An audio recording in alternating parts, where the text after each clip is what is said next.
Ah là là, le Barça, ils sont complètement fous.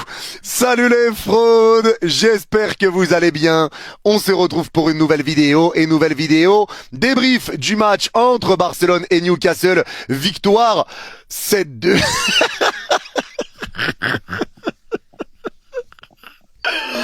Eh, c'est des ouf, c'est des malades. Victoire 7-2 du FC Barcelone. Le Barça est donc qualifié pour les quarts de finale de la Champions League et affrontera l'Atlético Madrid dans ses quarts de finale. Mais sur ce match-là, le Barça devait montrer un meilleur visage après le visage qui avait été montré au match aller à St. James Park face à Newcastle. Une stratégie défensive que certains pensaient que c'est l'intensité de l'APL. Le Barça, il serait 12e en première ligue. Et le Barça, Newcastle, il vous rentre dedans, vous avez du mal, alors que c'était la stratégie d'Hansi Flick pour ne pas se faire péter la gueule sur un match aller. Parce que Chelsea, ils sont venus, ils se sont fait péter la gueule à l'aller. City, ils sont venus, ils se sont fait péter la gueule à l'aller. Et c'était pareil pour le Barça. En plus, il y a eu Tottenham, ils se sont fait péter la gueule à l'aller. Mais c'était pareil pour le Barça contre l'Atlético. Ils avaient pris 4-0 contre l'Atlético et la remontada était compliquée derrière, même si t'étais pas loin. Donc forcément, Hansi Flick a changé sa stratégie pour essayer d'éviter les problèmes et ne pas être dans la sauce sur un match retour, parce que jouer à St. James Park, c'est pas facile. C'est pas facile. Et sur ce match retour, je m'attendais à voir un Barça qui joue très haut, qui presse, qui met de l'intensité. La réalité des choses, c'est que la première mi-temps a été un petit peu plus compliquée, dominée par le Barça, mais il y a eu des choses un petit peu plus complexes, notamment parce que Newcastle ressortait très bien du pressing du Barça et que Newcastle, je m'y attendais pas, ils sont partis chercher très haut les Barcelonais parce qu'ils avaient mis en place une stratégie de pressing individuel. Il y avait un marquage individuel, un pressing à la culotte, ce qui fait que les joueurs des Magpies étaient très très haut, mais c'est une rencontre dans laquelle Newcastle a essayé de poser des problèmes au Barça et le Barça a eu du mal sur les ressorties de balles sur le pressing de Newcastle, et tu as eu du mal au milieu de terrain. Ton milieu de terrain, ça a été un petit peu compliqué et Newcastle ressortait également trop facilement du pressing de Barcelone, et c'est comme ça que tu as subi des situations, c'est comme ça que tu as encaissé des buts, parce que Newcastle ressort trop facilement de ton pressing était un petit peu en retard sur certaines phases et c'est pour ça que ta défense a été un petit peu dans le dur et c'est pour ça que tu encaisses. Mais à chaque fois qu'une équipe ressort du pressing du Barça, ça se transforme en but. On voit ça tout le temps avec le Barça, que ça soit en championnat, en Champions League. Quand tu vois un Barça qui joue haut, avec la défense très haute et le pressing, il faut que tout soit cohérent. Et le pressing, ça a été un petit peu dur. Newcastle ressortait un peu trop facilement les ballons et ils utilisaient bien. Ils se mettaient en 5 milieux de terrain pour ressortir, ça écartait sur le côté et Barnes et Hall ont fait vraiment du mal sur le côté gauche. Donc il y avait un petit peu des petits problèmes côté Barça, des choses qui étaient dures parce que Newcastle est venu avec des intentions mine de rien. Mais le Barça ouvre le score rapidement sur un ballon de Lamine Yamal qui se retourne parfaitement. Il va écarter avec Rafinha resserre Firmine qui resserre Rafinha, ça fait 1-0. Tu subis l'égalisation sur une ressortie de pressing et une contre-attaque. Et le deuxième but que t'encaisses, c'est une perte de balle. Et c'est pour ça que sur cette première mi-temps, tu as vu que le Barça avait quand même des problèmes. Et ces problèmes, c'est la ressortie de balle sous pression. Et c'était également le pressing que tu mettais en place. Et c'est ça que Newcastle a réussi à exploiter. Et c'est pour ça qu'il y a 2-2. C'est pour ça que Newcastle arrive à revenir alors que le Barça avait repris l'avantage par 2 fois, mais en deuxième mi-temps, il n'y avait plus photo, il n'y avait plus match, c'était terminé, parce que le Barça ressortait très bien les ballons, parce que le Barça était beaucoup plus clinique, parce que le Barça marquait ses situations, là où le Barça, quand il y a 3-2 à la mi-temps, il y aurait pu avoir 5-2, tellement tu as eu des situations, mais que Robert Lewandowski a été atroce, et que tu as eu des ratés. Et aujourd'hui, certains vont parler de Lamine Yamal pour dire que Lamine Yamal a été mauvais, et j'en passe. Lamine Yamal, c'est un but, une passe D aujourd'hui. Un but, une passe D. Et au-delà des stats, parce que encore une fois, il ne faut pas regarder que les stats. Lamine Yamal est dans tous les bons coups du FC Barcelone. Le premier but, c'est lui qui est au départ, il est dos au but et il se retourne parce qu'il y a un marquage individuel. Il se retourne, il fait mal au joueur qui est sur lui et il lance Rafinha, ça ramène le but. Le deuxième but du Barça, c'est lui qui va récupérer le coup franc alors qu'il est toujours pris par 2 ou 3 joueurs. Il y a toujours des prises sur Lamine Yamal, il récupère le coup franc. Le troisième but, c'est lui qui marque le penalty. Le cinquième but, c'est lui qui centre pour Lewandowski qui met le but. Il est dans tous les bons coups. Lamine Yamal, sur les 3 buts, il est au départ. Sur les 3 buts, soit il marque, soit il est dans l'action. Les 3 premiers buts du Barça, Lamine est dedans. Donc non, Lamine ne fait pas un mauvais match. Certes, il y a des choses qui ont été dures, notamment le but qui est encaissé, c'est lui qui tente une talonnade devant sa surface, c'est rendu à Newcastle. Et encore une fois, on reparle du même problème. Le pressing de Newcastle t'a fait mal et ton pressing à toi était moins cohérent. Donc Newcastle arrivait à ramener du danger et à mettre un petit peu à mal ta défense. Parce que sur le premier but que t'encaisses, c'est Eric Garcia qui vient faire un tacle, mais il essaye de rattraper le retard. Et c'est pour ça il essaye de casser l'action rapidement à cause d'un pressing qui a été mal exécuté. Donc il essaye de casser l'action rapidement, mais au final il se trouve et ça donne encore plus une grosse situation à Newcastle. Mais voilà, ça c'était les petits problèmes qu'il y avait. C'était les problèmes. Et Newcastle, eux, les problèmes qu'ils ont eu, c'est qu'ils n'arrivaient pas à être dangereux plus que ça, parce que les buts qu'ils mettent, c'est sur justement des ressorties de balles ou du pressing, etc. Mais ils avaient également énormément de mal sur les erreurs défensives. Ils ont fait beaucoup d'erreurs défensives et c'est ce qui leur a coûté cher également. Cho qui glisse, le ballon qui passe dans son dos, etc. Il rate le ballon, etc. Il y a eu beaucoup de choses, il y a eu beaucoup de déchets. Mais ça a été une première mi-temps dans laquelle le Barça s'est fait un petit peu peur. Parce que tu voyais les qualités du Barça, mais tu voyais également les problèmes du Barça. Et encore une fois, il faut que ton pressing soit cohérent. Par contre, en deuxième mi-temps, c'est extinction des feux. Là, il n'y a plus d'histoire de l'intensité de la première ligue. Ouais, la première ligue, c'est l'intensité. La deuxième mi-temps, l'intensité, c'était le Barça. Le Barça a totalement éteint Newcastle. Tu n'arrivais plus à ressortir. Tu te faisais éteindre sur le pressing. Tu galérais à ressortir les ballons. Le Barça te poussait à l'échec. Le Barça te poussait à faire des fautes. Et tu le rendais tous les ballons. Tu le rendais tous les ballons. Et la deuxième mi-temps, tu vois le Barça revenir avec de meilleures intentions. Il y a ce but de Firmine à la 51e minute sur une action où là, il faut qu'on parle de Gérard Martin. Parce que Gérard Martin, le match qu'il a fait encore, et déjà depuis le début de la saison, il y en a certains qui parlent de Martin et qui voient toujours que Gérard Martin, qui pensent que c'est un mec explosé. Les gars, Gérard Martin, déjà, sont calmes. Il est très calme. Il ne panique pas sous pression. Il a une très bonne vision de jeu. Il a une très bonne qualité de passe. Et surtout, je trouve qu'il s'est vraiment amélioré défensivement. La saison que fait Gérard Martin, déjà, c'est monstrueux. Mais là, dans ce match-là, la passe qu'il met à Rafinha, que Rafinha remet en une touche de balle à Firmine, et que Firmine finit, l'action est sensationnelle. Du départ à la finition chirurgicale de Firmine, magnifique petit filet. La passe de Rafinha dos au but en une touche qui lance Firmine, pas de hors-jeu exceptionnel. Mais la passe au départ de Gérard Martin qui a cassé et la ligne d'attaque et la ligne de milieu de Newcastle, c'était exceptionnel. Et ça, c'est le gros point fort de Gérard Martin. Quand le Barça est à ce niveau-là, quand le Barça montre ce genre de visage-là, c'est impressionnant. Firmine qui met un but, une passe D aujourd'hui, mais Rafinha, c'est 2 buts de passe D. Le match de Rafinha aujourd'hui. Waouh! Waouh! Parce que Rafinha aujourd'hui, au-delà de ses buts, au-delà de ses passes, c'est un joueur qui a la dalle. Même quand il y avait 6-2, tu voyais toujours un Rafinha en train de presser. Les efforts défensifs que faisait Rafinha, il venait presser Burn, il venait presser Ramsdale, il pressait tout le monde, il revenait aider Cancelo, il revenait défendre, il revenait aider au milieu de terrain, il était là sur les phases offensives, présent dans ses appels de balles, présent dans ses combinaisons, bon dans ses passes, bon dans ses tirs. Il était hyper dangereux. Et t'as vu Rafinha mettre un triplé ce week-end, c'était compliqué pour Rafinha avant le match de ce week-end, il a été remis en confiance. Là où certains voulaient le voir sur le banc le week-end dernier, c'était une bonne idée scientifique de le mettre titulaire parce qu'il avait besoin de temps pour justement retrouver ses sensations. Et là, tu as vu un Rafinha niveau XXL. Tu as revu le Rafinha niveau de l'an dernier.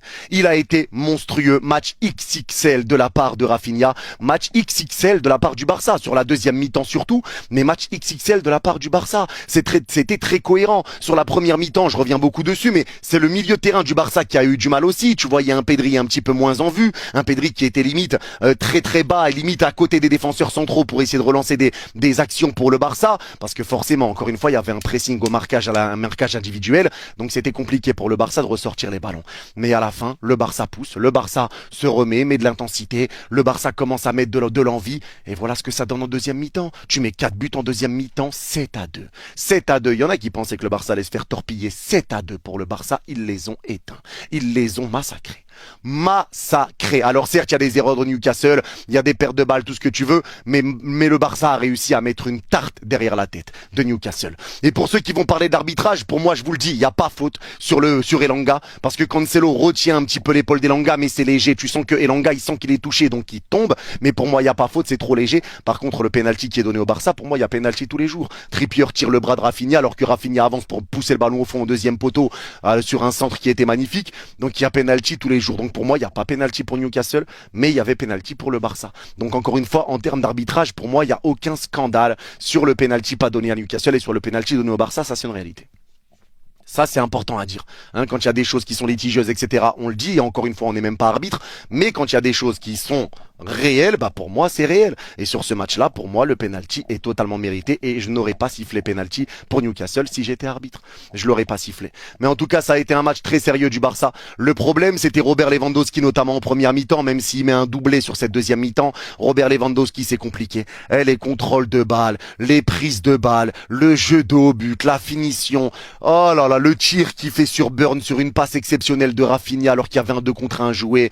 L'occasion sur la frappe de Rafinha repoussée par Ramsdale, il la prend entre les jambes. Lamine Yamal qui rate aussi une grosse action. Alors Lamine Yamal a eu du déchet, Lamine Yamal a eu quelques problèmes, mais encore une fois Lamine Yamal était dans tous les bons coups. Donc Lamine Yamal sort une prestation qui a été très bonne. Certains vont te dire ouais Lamine Yamal explosé, ouais Lamine Yamal quand le niveau monte, mais résultat des courses Lamine Yamal est présent. Un but, une passe D, supplément à l'origine de beaucoup de buts du Barça. Parce que Lamine Yamal a fait très mal et le Barça a fait très mal sur le jeu de haut but. Quand il y a un ballon qui revient au milieu de terrain, que ça soit pour Pedri ou pour Lamine ou pour Rafinha, et que Lamine avait tout le temps cette même phase. Il feintait de se retourner d'un côté et il se retournait de l'autre. Pourquoi Lamine fait ça? Parce qu'ils ont compris et ils savaient que Newcastle était venu pour faire un marquage individuel. Et à chaque fois qu'il faisait cette feinte de se retourner d'un côté pour repartir de l'autre, il prenait quelques millièmes de seconde d'avance sur le joueur qui était collé à lui. Et ça lui permettait de se retourner parce que du coup il prenait de l'avance, le joueur partait de l'autre côté, il prenait un peu d'avance, il se retournait et il avait le jeu face à lui avec son vis-à-vis qui était éteint.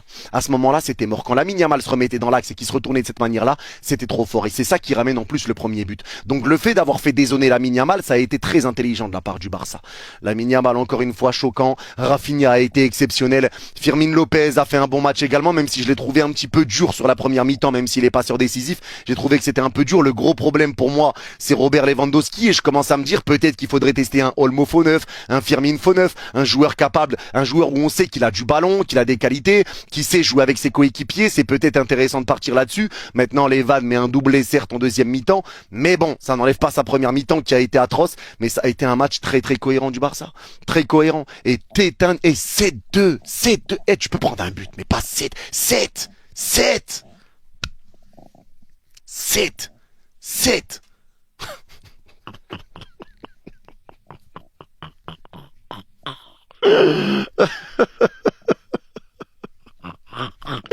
C'est à deux. C'est à deux. Mais c'est des grands malades. Mais c'est des grands fous. Bah là, les Barcelonais, vous devez être aux anges, vous devez être en détente, très contents.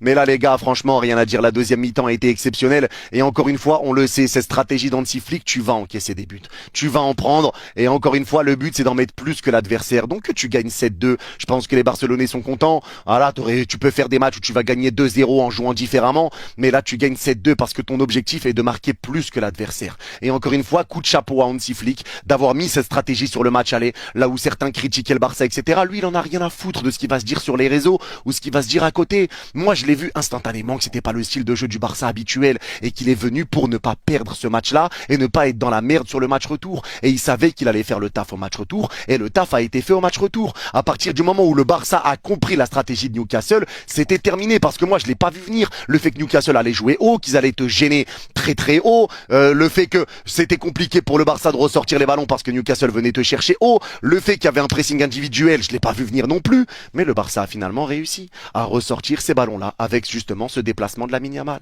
avec encore une fois la vision de tes défenseurs, avec un Gérard Martin qui t'a mis des passes exceptionnelles, un Gérard Martin qui a été monstrueux. Le problème qui s'est posé, c'était latéraux. Latéraux parce que Cancelo, le deuxième but, il suit pas, il y a Elanga qui fait l'appel dans son dos, Elanga l'éteint et le prend. En fait, Cancelo a du mal défensivement, ça on le sait, et Eric Garcia est sorti sur blessure. Alors le premier but il tacle mais il essaie de rattraper une erreur mais il se rate, donc forcément il est responsable du but encaissé, mais il sort sur blessure. Donc là tu te retrouves avec Baldé, Koundé, à voir quand ils reviennent, De Jong, Christensen, Eric Garcia et Juan Garcia. Et ça c'est les grosses interrogations à voir quand est-ce que tous ces joueurs vont revenir, parce que là il commence à avoir une infirmerie très chargée pour le Barça.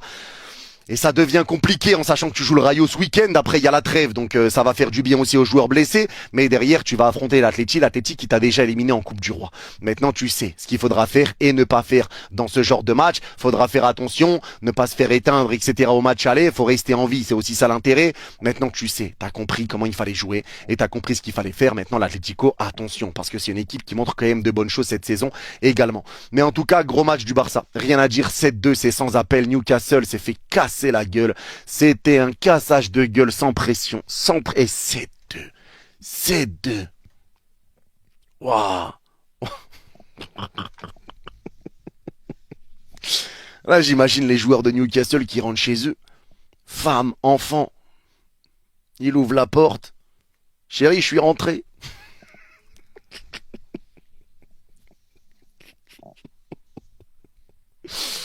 Oh, ouais, c'est ça. Ouais, c'est ça. Allez, casse-toi. Ah, masterclass. Masterclass, maintenant, forcément, il y a quand même des interrogations sur ce Barça.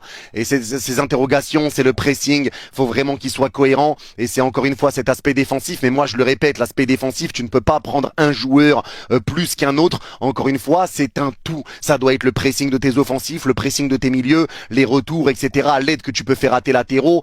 Il faut faire attention, forcément. Donc, forcément, si tu te fais avoir sur les ressorties de balles, c'est là que ça devient compliqué pour ta défense qui se met à défendre en reculant. Mais aujourd'hui, ça a été un match qui a été bon de la part de Gérard Martin, un bon Juan Garcia également, même si sur le deuxième but aussi, il peut faire mieux, sur le premier but, pardon, il peut faire mieux, il doit sortir sur Elanga parce que la passe, elle est un peu longue pour Elanga, il a tout le temps de la récupérer dans la surface. Et sinon, le Barça s'est géré. Le Barça s'est géré, ça a été une première mi-temps où tu t'es fait un petit peu peur, où tu as eu un petit peu de déchets, tu as eu un petit peu de mal sur la stratégie de Newcastle, mais en deuxième mi-temps, tu leur as cassé la bouche, tu les as éteints. Tu les as éteints, Newcastle, ils ont perdu les pédales, des ballons qui sont rendus au Barça, passe des pour Rafinha et j'en passe. C'est net et sans bavure. C'est net et sans bavure. Et ça fait 7-2 pour le Barça. Victoire totalement méritée. Et quand tu vois le Barça à ce niveau-là, tu comprends que c'est dangereux. Rafinha, Lamine Yamal, c'est trop. Fermin Lopez, très bon joueur. Pedri est excellent. Même si sur ce match-là, notamment en première mi-temps, je l'ai trouvé un petit peu en dessous. On le voyait un petit peu moins parce que le milieu de terrain du Barça avait du mal. Mais à partir du moment où le Barça s'est remis la tête à l'endroit, c'était terminé. Terminé. Et le Barça est qualifié pour les quarts de finale. En tout cas, c'est tout pour ce débrief. N'hésitez pas à me dire en commentaire si vous êtes d'accord ou pas d'accord avec moi. Et pour ceux qui ont vu cette vidéo jusqu'au bout, n'hésitez pas à mettre place au quart de finale et je comprendrai que vous l'avez vu jusqu'au bout. Prenez soin de vous. Vous êtes les GOAT. Bye bye.